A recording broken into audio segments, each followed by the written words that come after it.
करीब 1500 साल पहले कहानी कुछ और ही थी, क्योंकि तब भारत में थी एक ऐसी यूनिवर्सिटी जो आज दुनिया की सबसे पुरानी यूनिवर्सिटीज में से एक है, नालंदा।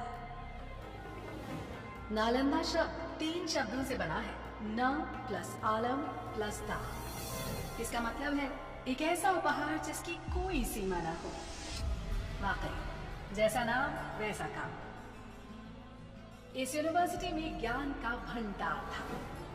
यहाँ सिर्फ धार्मिक ग्रंथ ही नहीं बल्कि लिटरेचर, थियोलॉजी, लॉजिक, मेडिसिन और फिलॉसफी जैसे कई सब्जेक्ट्स पढ़ाए जाते थे।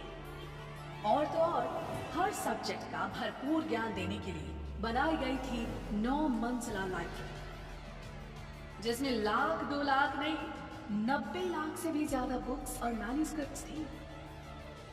ये यूनिवर्सिटी 700 साल तक दुनिया को सीख देती रही, लेकिन नालंदा ने कई बार हमलों की मार को भी झेला।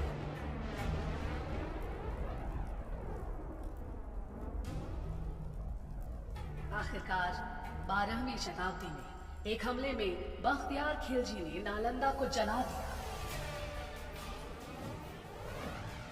और माना जाता है कि इसकी लाइब्रेरी 3 महीने तक चलती रही और ज्ञान का वो खजाना जो संभाल कर रखा गया था धुएं में खो गया।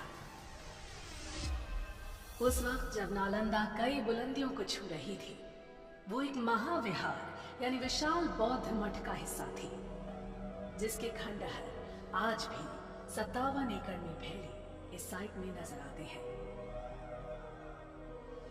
कुछ रिकॉर्ड्स के मुताबिक नालंदा दरअसल आम के बगीचे पर बनी थी, जिसे 500 व्यापारियों ने गौतम बुद्ध को तोहफे में दिया। पर आर्कियोलॉजी के हिसाब से नालंदा को 5th सेंचुरी बीसी में गुप्त काल में बनाया गया था।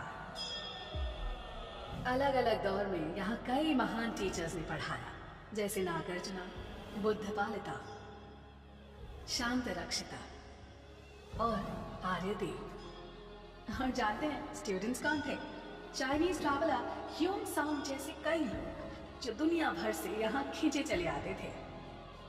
लेकिन इस सब के बावजूद नालंदा वक्त की मार को नहीं झेल पाई। इसीलिए डॉक्टर अब्दुल कलाम की पहल से नालंदा ने एक मॉडर्न इंटरनेशनल यूनिवर्सिटी के रूप में फिर से जन्म लिया।